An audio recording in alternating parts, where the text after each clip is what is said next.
আসসালামু আলাইকুম। আমন্ত্রণ বাংলাভিশন সংবাদের সঙ্গে আছি বিপাশা মজুমদার। শুরুতে বিআরবি কেবল সংবাদ শিরোনাম। রাজধানীতে বিএনপির বিক্ষোভে পুলিশের লাঠিচার্জ, শতাধিক আহত, অনেককে গ্রেপ্তারের অভিযোগ।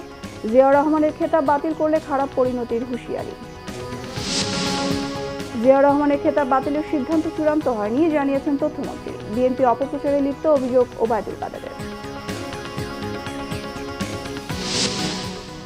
দেশে করোনার মৃত্যু আবারও বেড়েছে। স্পট রেজিস্ট্রেশন বন্ধে ভোগান্তি, টিকা বঞ্চিত হওয়ার শঙ্কায় প্রযুক্তিতে অঙ্কুরা।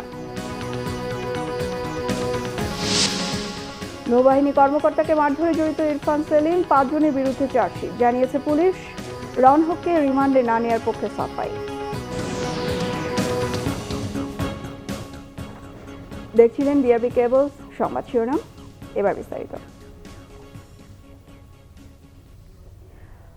বিএনপির প্রতিষ্ঠাতা প্রয়াত রাষ্ট্রপতি জিয়াউর রহমানের বীরউত্তম খেতাব বাতিলের উদ্যোগের প্রতিবাদে গতকাল জাতীয় প্রেসক্লাবের সামনে বিএনপি সমাবেশের নেতাকর্মীদের উপর লাঠিচার্জ করে পুলিশ।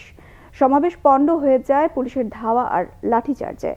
আহত বেশ কয়েকজনকে নেওয়া হয়েছে ঢাকা মেডিকেল কলেজ হাসপাতালে। গ্রেফতার করা হয়েছে বেশ কয়েকজনকে।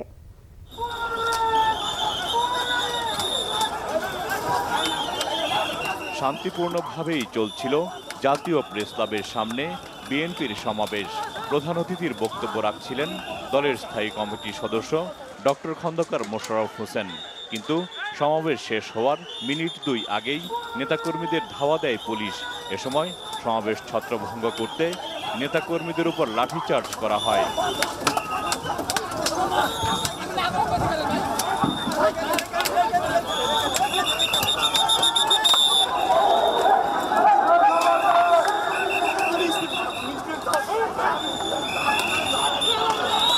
বিএনপির নেতাকর্মীরাও পুলিশকে লক্ষ্য করে ইটপাটকেল নিক্ষেপ করে।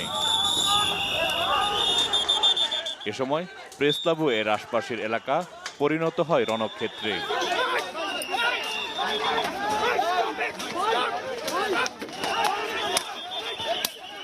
বিএনপির আন্তর্জাতিক বিষয়ক কমিটির সদস্য ইঞ্জিনিয়ার ইশরাক হোসেনের উপর পুলিশ লাঠিপেটা করলেও তা উপেক্ষা করে আরেক কর্মীকে লাঠিচার্জ থেকে বাঁচাতে ছুটে আসেন তিনি।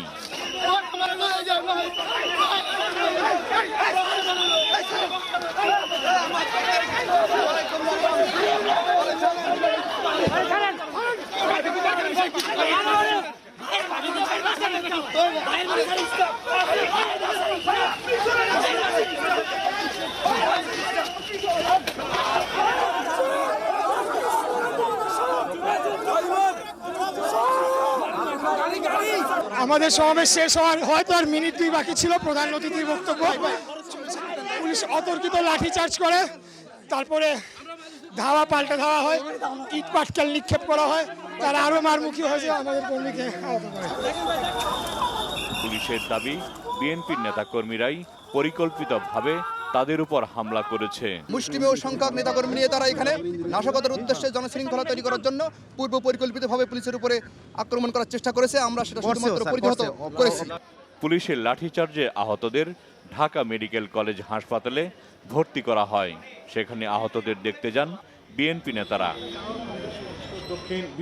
এদিকে বিকেলে নয়াপল্টনের কেন্দ্রীয় কার্যালয়ে সংবাদ সম্মেলনে বিএনপির সিনিয়র যুগ্ম মহাসচিব রুহুল কবির রিজভী অভিযোগ করেন, পুলিশ শান্তিপূর্ণ সমাবেশে হামলা চালিয়ে 100-এরও বেশি নেতাকর্মীকে আহত করেছে। গ্রেফতার করা হয়েছে কমপক্ষে 20 জনকে। অবিলম্বে গ্রেফতারকৃতদের মুক্তির দাবি জানান রুহুল কবির রিজভী। আজকে পুলিশের আচরণ ছিল উদ্ধত, বেপরোয়া ও সন্ত্রাসী ক্যাডারদের মতো। জাহাঙ্গীর আকন্দ, বাংলাভিশন, ঢাকা। জনগণ। বিএনপি নেতারা বলেছেন, মুক্তিযুদ্ধের খেতাব বাতিলের ক্ষমতা কোনো কমিটি বা সরকারের নেই। জিয়াউর রহমানের বীরউত্তম খেতাব বাতিল হলে পরিণতি ভালো হবে না বলে হুঁশিয়ারি দিয়েছেন তারা। দলের প্রতিষ্ঠাতা সাবেক রাষ্ট্রপতি জিয়াউর রহমানের বীরউত্তম খেতাব প্রত্যাহারের উদ্যোগের প্রতিবাদে গতকাল জাতীয় প্রেসক্লাবের সামনে সমাবেশ করে বিএনপি। এতে নেতারা বলেন, মহান মুক্তিযুদ্ধ আর স্বনির্ভর বাংলাদেশ মানেই জিয়াউর রহমান। তাকে বাদ দিয়ে বাংলাদেশ রাষ্ট্রের চিন্তাও করা যায় না। জিয়াউর রহমানের খেতাব প্রত্যাহার করলেই তাকে মানুষের মন থেকে মুছে ফেলা যাবে না বলে মন্তব্য করেন নেতারা। তারা বলেন, এই সিদ্ধান্ত নেওয়ার ক্ষমতা জাতীয় মুক্তিযোদ্ধা কাউন্সিলের নেই।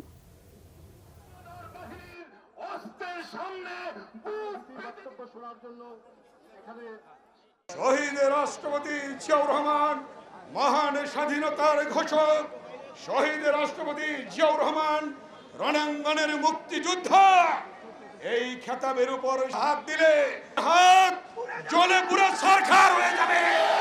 জিয়ার খেতাব নিয়ে তো আমরা ব্যবসা করি না, জিয়ার খেতাব নিয়ে আমরা গর্ব করি, আমরা উৎসাহিত হই জীবন উৎসর্গ করার জন্য, অন্যায়ের বিরুদ্ধে প্রতিবাদ করার জন্য রুখে দাঁড়াই যখন জিয়ার কথা বলে। তাদের যদি খেতাব বাতিল করার ক্ষমতা থেকে থাকে, আজকে জাতিকে তারা জানায় যে তারা আবার নতুন করে বীর উত্তম, বীর বিক্রম, বীর প্রতীক বা সর্বোচ্চ বীর শ্রেষ্ঠ আবার নতুন কাউকে দেওয়ার ক্ষমতা তাদের আছে কিনা, এটা নাই, অথবা বাতিল করারও কোনো সিদ্ধান্ত নেওয়ার তাদের কোনো অধিকার এবং ক্ষমতা নাই। আওয়ামী লীগের সাধারণ সম্পাদক ওবায়দুল কাদের বলেছেন, মুক্তিযুদ্ধের মীমাংসিত বিষয় প্রশ্নবিদ্ধ করার অধিকার কারণেই। আর তথ্যমন্ত্রী ডক্টর হাসান মাহমুদ বলেছেন, স্বাধীনতার সময় জিয়াউর রহমান পাকিস্তানের সহযোগী হিসেবে কাজ করলেও তার খেতাব বাতিলের সিদ্ধান্ত এখনো চূড়ান্ত হয়নি। প্রত্যাশা করে নিজ সরকারি বাসভবনে নিয়মিত ব্রিফিংয়ে কথা বলেন আওয়ামী লীগ সাধারণ সম্পাদক ওবায়দুল কাদের। এ সময় তিনি বলেন, গণতন্ত্রকে এগিয়ে নিতে বিএনপি কৃত্রিম বাধা তৈরি করছে। তিনি আরো বলেন, বিএনপি একদিকে নির্বাচন বিমুখ রাজনীতি, অপরদিকে অপপ্রচার ও ষড়যন্ত্র অব্যাহত রাখায় দেশে গণতন্ত্র বারবার হোঁচট খাচ্ছে। মুক্তিযুদ্ধের মীমাংসিত বিষয়ে প্রশ্নবিদ্ধ করার অধিকার এদেশে কারোরই নেই। এদেশে স্বাধীনতার ইতিহাস বিকৃতি জনক হচ্ছে বিএনপি। তারাই মুখোশের আড়ালে স্বাধীনতা বিরোধী উগ্র সাম্প্রদায়িক গোষ্ঠীর এজেন্ডা বাস্তবায়নের পৃষ্ঠপোষক। ঠাকুরগাঁওয়ে পৌর নির্বাচনী প্রচারণা বাংলাদেশ মহিলা আওয়ামী লীগের সাধারণ সম্পাদক মাহমুদা বেগমের পত্রিকায় প্রকাশিত একটা বক্তব্য আমাদের দৃষ্টিগোচর হয়েছে। এ ধরনের অরাজনৈতিক বক্তব্য যদি দিয়ে থাকে তাহলে অবশ্যই গ্রহণযোগ্য নয়। এদিকে রাজধানীর আগারগাঁওয়ে বিশ্ব বেতার দিবস উপলক্ষে আয়োজিত অনুষ্ঠান উদ্বোধন করেন তথ্যমন্ত্রী ডক্টর হাসান মাহমুদ। এ সময় তিনি বলেন, ক্ষমতা দখলের পর জিয়াউর রহমান স্বাধীনতা বিরোধীদের পুনর্বাসন করেছেন। শাহজিজুর রহমান, যিনি পাকিস্তানের প্রতিনিধি দলের ডেপুটি লিডার হিসাবে জাতিসংঘে গিয়ে পাকিস্তানের পক্ষে ওকালতি করেছিলেন, তাকে তিনি প্রধানমন্ত্রী বানিয়েছিলেন এবং যুদ্ধ অপরাধীদের তিনি রাজনীতি করার সুযোগ করে দিয়েছেন। সুতরাং সমস্ত ঘটনা প্রবাহ প্রমাণ করে সাক্ষ্য দেয় যে জিয়াউর রহমান আসলে মুক্তিযুদ্ধের সময় তার ভূমিকা, তিনি মুক্তিযুদ্ধের ছদ্মাবরণে পাকিস্তানের সহযোগী হিসেবে কাজ করেছেন। তবে তার সনদ বাতিলের কোনো চূড়ান্ত সিদ্ধান্ত এখনো হয়। মুহিবুল্লাহ মুহিব, বাংলা ভিশন, ঢাকা। দেশে করোনায় আরও 13 জনের মৃত্যু হয়েছে। এ নিয়ে মোট মৃত্যু 8,266 জনে দাঁড়ালো। শনিবার স্বাস্থ্য অধিদপ্তরের প্রেস বিজ্ঞপ্তিতে জানানো হয়, 24 ঘন্টায় 12,871টি নমুনা পরীক্ষায় 291 জন শনাক্ত হয়েছে। এ নিয়ে মোট আক্রান্তের সংখ্যা দাঁড়ালো 5,40,266 জনে। নতুন 374 জন সহ এ পর্যন্ত সুস্থ হলেন 4,86,767 জন। দেশে করোনার মৃত্যুর হার 1.53, শনাক্ত 2.26 আর সুস্থতার হার 90.10% বলে জানিয়েছে স্বাস্থ্য অধিদপ্তর। বিভাগীয় হিসেবে অনুযায়ী 24 ঘন্টায় ঢাকায় 4 এবং চট্টগ্রামে 1 জন মারা গেছেন। বাংলাদেশে প্রথম করোনা শনাক্ত হয় গত বছরের 8 মার্চ আর প্রথম মৃত্যু হয় এর 10 দিন পর 18 মার্চ। এদিকে হাতে 62,50,000-এরও বেশি টিকা থাকা সত্ত্বেও বন্ধ হয়েছে স্পট রেজিস্ট্রেশন। এমন পরিস্থিতিতে টিকা থেকে বঞ্চিত হওয়ার শঙ্কায় প্রযুক্তি ব্যবহারে পিছিয়ে পড়া মানুষরা। অবশ্য টিকাদান কমিটি বলছে, স্পটে গিয়ে নিবন্ধনের এই পদ্ধতি আবারও চালুর কথা ভাবছে সরকার। প্রথম দিকে অনেকের মনে শঙ্কা থাকলেও গেল 7 ফেব্রুয়ারি থেকে আনুষ্ঠানিকভাবে টিকাদান কর্মসূচি চালুর পর দেশ জুড়ে এ নিয়ে বাড়তি উচ্ছ্বাস আর আগ্রহ। উপহার ও কেনা নিয়ে ভারত থেকে এ পর্যন্ত দেশে এসেছে 70 লাখ টিকা। দেশে আসার প্রক্রিয়ায় আছে জাতিসংঘের মাধ্যমে কোভ্যাক্সের 3 কোটি টিকার চালান। আর গেল 6 দিনের টিকা নিয়েছেন 7.5 লাখেরও কম মানুষ। কিন্তু টিকাদানে কিছু কেন্দ্রে বাড়তি চাপে অব্যবস্থাপনাও চোখে পড়ে। পরিস্থিতি সামাল দিতে বৃহস্পতিবার বন্ধ ঘোষণা হয় স্পট রেজিস্ট্রেশন। দেশে ইন্টারনেট ব্যবহারকারীদের বেশিরভাগ তরুণ প্রজন্মের, তবে বয়সজনিত কারণে তারা থাকবে টিকা কর্মসূচির বাইরে। পক্ষান্তরে টিকা নিতে পারবেন এমন অনেকের কাছেই অনলাইনে নিবন্ধন বাড়তি বিড়ম্বনা। আমরা যে কিভাবে টিকাটা দিব এটা তো আমরা বুঝি না, ইন্টারনেটেও তো বুঝি না। এনআইডি কার্ডের মাধ্যমে প্রত্যেকটা সেন্টারে যাইয়া দিলে সবচেয়ে সুন্দর হয়। টিকাদানের ক্ষেত্রে সম্মুখ যোদ্ধা, ঝুঁকিপূর্ণ শ্রেণীর পাশাপাশি নিম্নবিত্তেরও অন্তর্ভুক্তির পরামর্শ বিশেষজ্ঞদের। যত ইকুয়াল ডিস্ট্রিবিউশন না হবে তত এটা দীর্ঘস্থায়ী হবে, এবং যতদিন বেশি দীর্ঘস্থায়ী হবে তত করোনা ভাইরাস মিউটেশন হবে, এবং যত মিউটেশন হবে তখন এই ভ্যাকসিনটা কাজ করবে। তবে টিকাদান পদ্ধতি নিয়ে আরও নতুন বিকল্পের চিন্তা করছে স্বাস্থ্য বিভাগ। নতুন যে রিকমেন্ডেশনটা বলা হচ্ছে যে স্পটে রেজিস্ট্রেশন করা যাবে এবং পরবর্তী সময়ে যথারীতি SMS এর মাধ্যমে জানিয়ে দেওয়া যাবে ওনারা কোন সময় টিকাটা পাবেন। মানুষের মাঝে তৈরি হওয়া আগ্রহ ধরে রাখতে টিকাদানকে যতদূর সম্ভব ভোগান্তিমুক্ত করার পরামর্শ দিলেন সংশ্লিষ্টরা। Mainul Shovon, Bangla vision, Dhaka. Covid vaccine কার্যক্রমের ষষ্ঠ দিনে গতকাল সারা দেশে 1,94,371 জন টিকা নিয়েছেন। এ পর্যন্ত টিকা নিয়েছে 7,36,680 জন। টিকা কেন্দ্রের স্পট রেজিস্ট্রেশন বন্ধ রয়েছে, তবে বিষয়টি নতুন করে বিবেচনায় আনার আশ্বাস দিয়েছেন স্বাস্থ্য সচিব। বলেন, বিশ্ব স্বাস্থ্য সংস্থার নির্দেশনায় পর্যায়ক্রমে সবাইকে টিকার আওতায় আনা হবে। কেন্দ্রগুলোতে সরব উপস্থিতি ছিল 40 প্রবীণ নাগরিকদের। খুব সহজেই টিকার জন্য নিবন্ধন আর ভ্যাকসিন গ্রহণ সম্পন্ন করে খুশি তারা। স্বাস্থ্য অধিদপ্তরের তথ্য মতে এ পর্যন্ত করোনা ভ্যাকসিনের জন্য নিবন্ধন করেছেন 14 লাখের বেশি মানুষ। স্বাস্থ্যমন্ত্রী জাহিদ মালেক বলেছেন, পৃথিবীর 200 দেশের মধ্যে 6 নম্বর দেশ বাংলাদেশ, যারা পাবলিকলি ভ্যাকসিন দিচ্ছে। গতকাল মানিকগঞ্জ পৌরসভায় এক আলোচনা সভায় তিনি কথা বলেন।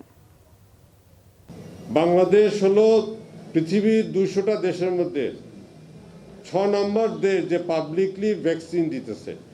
এখন পর্যন্ত কেউ আর দিতে পারে নাই। এই 6 নম্বর দেশ বাংলাদেশ, একটা গরিব রাষ্ট্র, তার সম্পদ সীমিত, তার মধ্যেও তারা ভ্যাকসিন দিয়েছে। আমরা চাই যে আপনারা সকলে ভ্যাকসিনও নেন। নৌবাহিনীর কর্মকর্তাকে মারধরের ঘটনায় ঢাকা 8 আসনের সংসদ সদস্য ও ঢাকা দক্ষিণের বরখাস্তকৃত কাউন্সিলর ইরফান সেলিমের সম্পৃক্ততা ছিল, জানিয়েছেন ডিবির অতিরিক্ত কমিশনার AKM হাফিজ আক্তার। তিনি বলেন, ইরফান সেলিম সহ 5 জনকে অভিযুক্ত করে চার্জশিট জমা দেওয়া হয়েছে। 26 অক্টোবর নৌবাহিনীর কর্মকর্তা হত্যাচেষ্টা মামলায় গ্রেফতার করা হয় হাজি সেলিমের ছেলে ইরফান সেলিমকে। এই ঘটনায় র্যাবের অভিযানে ইরফান সেলিমের চকবাজারে বাড়ি থেকে উদ্ধার করা হয় অস্ত্র, মাদক ও 38টি ওয়াকিটকি সহ বিভিন্ন অবৈধ সরঞ্জাম। নৌবাহিনী কর্মকর্তা হত্যাচেষ্টা মামলার তদন্ত শেষে গোয়েন্দারা জানান, মারধরের ঘটনায় জড়িত ছিলেন ইরফান সেলিম। এদিকে অসুস্থতার কারণে শিকদার গ্রুপের ব্যবস্থাপনা পরিচালক রনহক শিকদারের বিরুদ্ধে রিমান্ডের আবেদন করেনি গোয়েন্দারা।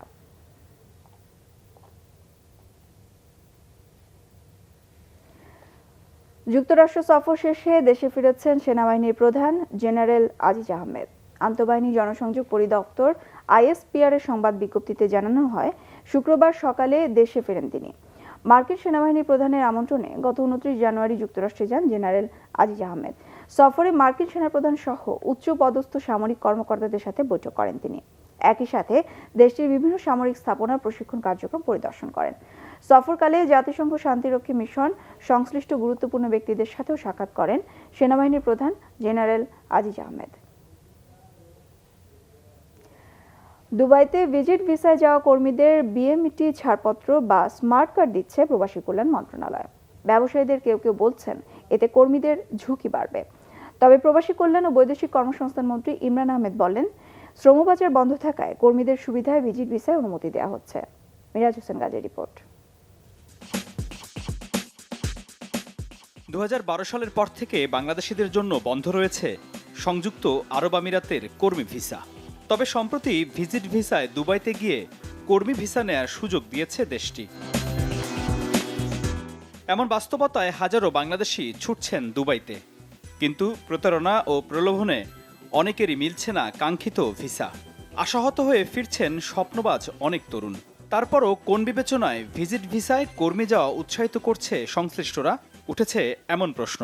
আমি এটাও বলে দিই, প্রবাসী কল্যাণ ও বৈদেশিক কর্মসংস্থান মন্ত্রণালয়ের যুক্তি হলো, যেহেতু দীর্ঘদিন শ্রমবাজারটি বন্ধ, তাই কর্মসংস্থান সৃষ্টির জন্য বিকল্প উপায় বেছে নিয়েছেন তারা।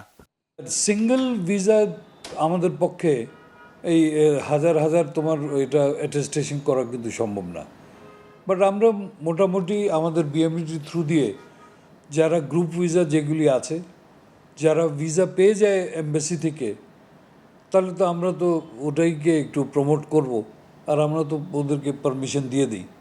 আর আমার উদ্দেশ্য হলো কি, আমার একজন দেশি আমার বিদেশে যদি যায় তো আমি ওটাতে খুশি। তবে ভিন্নমত রিক্রুটিং এজেন্সি মালিকদের সংগঠন বায়রার সাবেক মহাসচিব আলী হায়দার চৌধুরীর। একটা লটের যদি কোনো রকম ওয়ার্ক পারমিট না হয়, তাহলে দুবাই গভর্নমেন্টই আমাদের প্রশ্ন করবে, তোমাদের সাথে আমাদের চুক্তি হয়নি শ্রমিক নেওয়ার জন্য, তোমার লোকেরা ভিজিট ভিসা কেসে আমার দেশে অবৈধ কাজ করতেছে, তখন প্রশ্নবিদ্ধ আমাদেরকে করবে। বিশ্লেষকের মতে দুবাইতে গিয়ে কর্মীরা যে ভিসা লাগাতে পারবে সে বিষয়ে আগে থেকেই কাজ করতে হবে দূতাবাসকে। এই সুযোগ গ্রহণ করে যাতে কেউ হাই কোম্পানিতে কর্মী প্রেরণ না করে, যাতে আমাদের সংশ্লিষ্ট দুবাইতে যে দূতাবাস রয়েছে তারা যাতে যেসব কোম্পানিগুলো এই গ্রুপ ভিসার জন্য আবেদন করবে সেগুলি কোম্পানি পরিদর্শন করতে হবে, করে দেখভাল করে তাদেরকে অ্যাটাস্টেশন দিয়ে প্রেরণ করার পরেই কিন্তু আমরা মনে করি যেভাবে কর্মী প্রেরণ করা উচিত। তবে স্বচ্ছতা নিশ্চিত করা না গেলে ভিজিট ভিসায় মানব পাচারের মতো মারাত্মক অপরাধের আশঙ্কা রয়েছে বলে মনে করছেন সংশ্লিষ্টরা। মিরাজ হোসেন গাজী, বাংলা ভিশন, ঢাকা।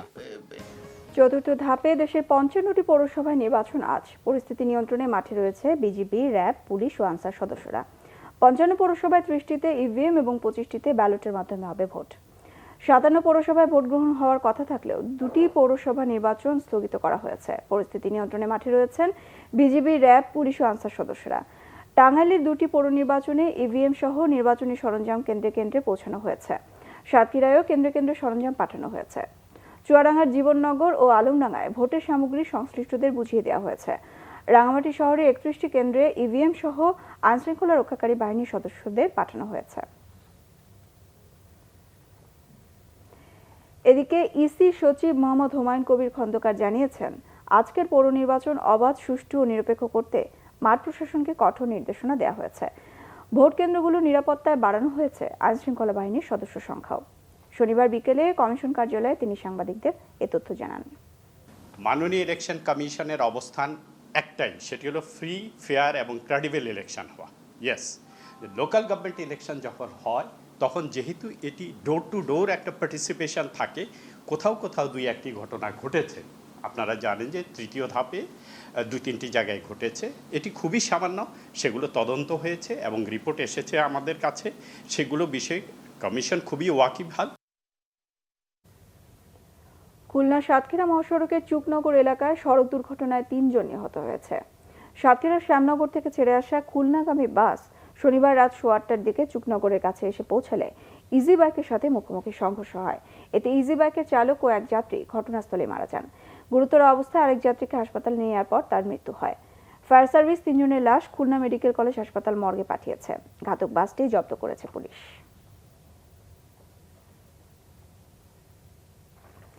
সংবাদ শেষ করব বিআরবি কেবলস শিরোনামগুলো আরেকবার জানিয়ে। রাজধানীতে বিএনপির বিক্ষোভে পুলিশের লাঠিচার্জ, শতাধিক আহত, অনেককে গ্রেফতারের অভিযোগ। জিয়াউর রহমানের খেতাব বাতিল করলে খারাপ পরিণতির হুঁশিয়ারি। জিয়াউর রহমানের খেতাব বাতিলের সিদ্ধান্ত চূড়ান্ত হয়নি, জানিয়েছেন তথ্যমন্ত্রী। বিএনপি অপপ্রচারে লিপ্ত, অভিযোগ ওবায়দুল কাদেরের। দেশে করোনার মৃত্যু আবারও বেড়েছে, স্পট রেজিস্ট্রেশন বন্ধে ভোগান্তি। টিকা বঞ্চিত হওয়ার শঙ্কায় প্রযুক্তিতে অগ্রগতি। নৌবাহিনী কর্মকর্তাকে মারধরে জড়িত ইরফান সেলিম, ৫ জনের বিরুদ্ধে চার্জশিট, জানিয়েছে পুলিশ। রন হককে রিমান্ডে না নেওয়ার পক্ষে সাফাই। এই ছিল এখনকার মতো। পরের সংবাদ সকাল 10টায়, 9টায় রয়েছে নিউজ টপ 10 দেখার আমন্ত্রণ রইল। এছাড়া বাংলা ভিশন সংবাদ ও সংবাদ সংশ্লিষ্ট অনুষ্ঠান দেখতে ভিজিট করুন www.banglavision.tv ও facebook.com/banglavision-এ সাবস্ক্রাইব করুন youtube.com/banglavision news। সঙ্গে থাকার ধন্যবাদ।